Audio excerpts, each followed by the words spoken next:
Évangile de Jésus-Christ selon saint Luc. En ce temps-là, lorsque Jésus eut achevé de faire entendre au peuple toutes ces paroles, il entra dans Capharnaüm. Il y avait un centurion dont un esclave était malade et sur le point de mourir. Or, le centurion tenait beaucoup à lui. Ayant entendu parler de Jésus, il lui envoya des notables juifs pour lui demander de venir sauver son esclave. Arrivé près de Jésus, ceux-ci le suppliaient instamment. « Il mérite que tu lui accordes cela. Il aime notre nation.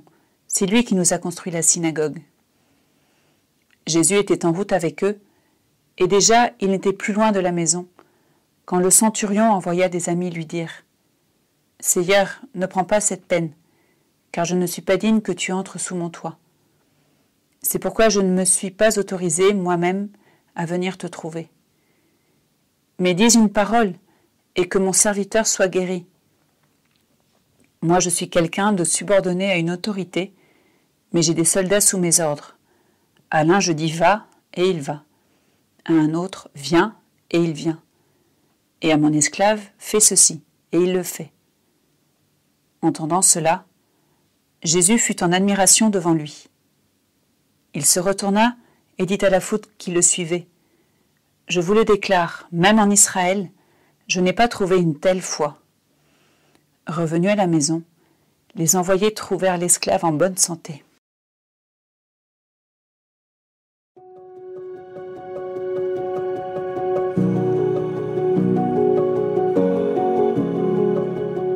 Pourquoi le centurion, en mettant en évidence son autorité sur ses soldats ou sur son esclave, fait-il l'admiration de Jésus ? On peut d'abord remarquer la foi du centurion, qui croit non seulement que Jésus peut guérir son esclave, mais aussi qu'il peut faire cette guérison à distance. Mais la foi du centurion n'est pas seulement une conviction intime, elle est réfléchie. Cet homme part de son expérience, limitée, mais réelle, de son autorité. Comme officier de l'armée romaine, il détient l'autorité sur ses soldats et esclaves.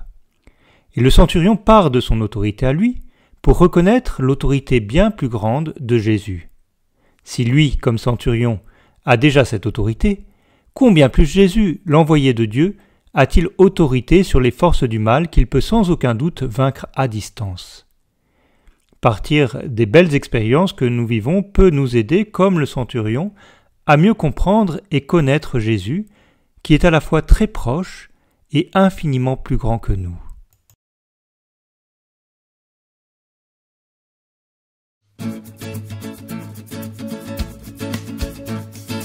Par toi, Seigneur Jésus, tout fut créé. Les cieux sans fin proclament ta beauté. Tu as revêtu notre humanité. Tu nous as donné ta vie. Oui, tu es Dieu avec nous.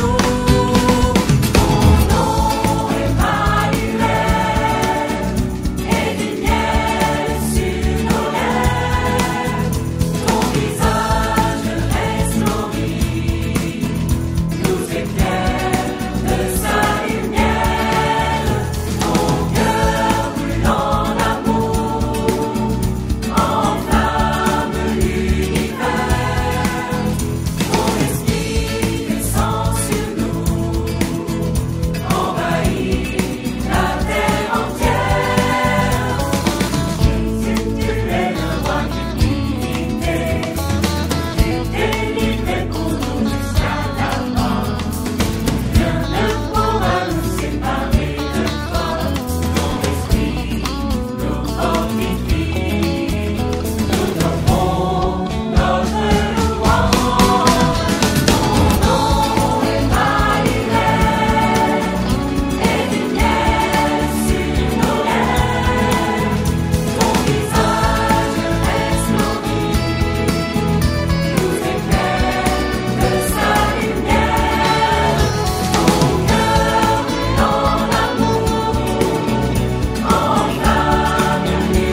genoux.